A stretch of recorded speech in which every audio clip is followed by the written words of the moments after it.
Within QuikStor, there are many variables that can be configured to suit your individual facility's operation needs. One of the places that these variables can be configured is in Change Site Setup. Change Site Setup can be accessed a couple of different ways. We can go to Settings, Site Setup, Change Site Setup, or we can go to the QuikStor icon and change Site Setup. The first tab is the Facility tab. Here we'll configure the manager's name. The site name, address, and city have already been configured by QuikStor when you purchased your software. These fields can only be changed with a request to our support department or via license transfer. Then we'll fill in the state information, the zip, the facility phone number. These items on the right-hand side are optional.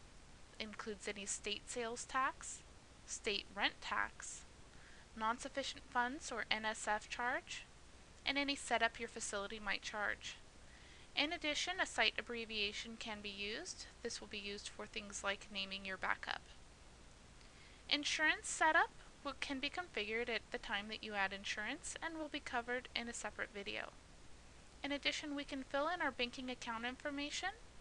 This account information would be populated onto our bank deposit report so that that report can be taken right into the bank.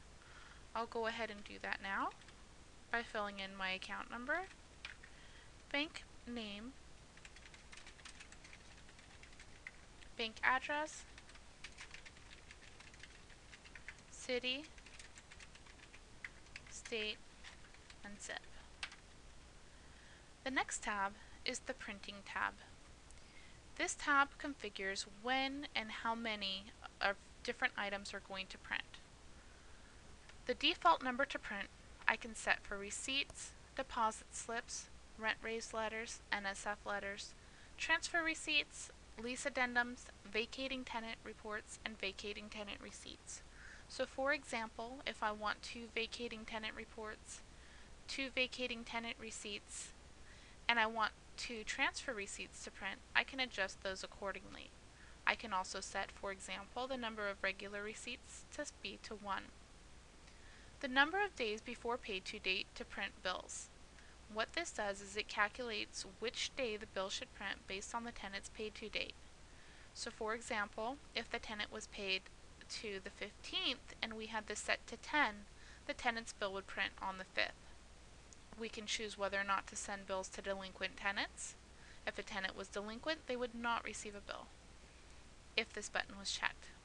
We can choose whether or not to include tenant phone numbers when printing notices.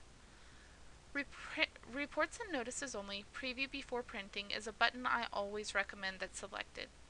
This is so when you ask to print a report, you can see a preview before actually sending it to a printer. This is helpful in case you're not sure which report to print or if you just need to view the information rather than having it print out a hard copy.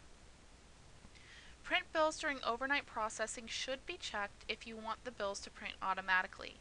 If this button is not selected, the bills will not print automatically and you'll have to go in and print individual invoices for individual tenants. The Disable Shading on Reports option could be selected, for example, if you had a laser printer that only prints black and white and it prints too dark for you. Print red lock to put on only if it has eligible tenants. The red lock to put on is one of the notices that you can configure during the overnight process.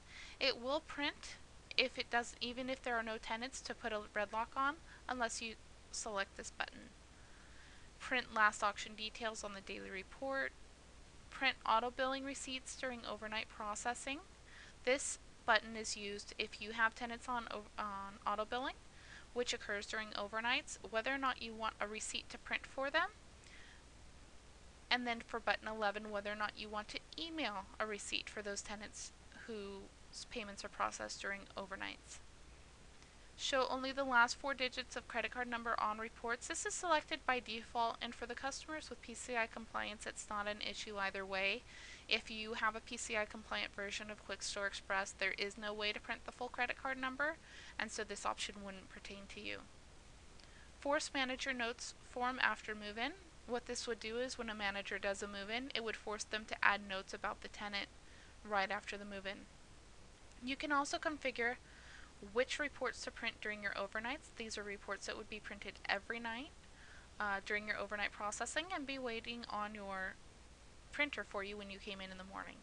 The daily report is used by most facilities, as well as the red locks to put on and the red locks to take off, so that they can do their rounds in the morning and put on any needed overlocks. The three available, EN1 and EYH, can be configured to print or not print based on your individual needs.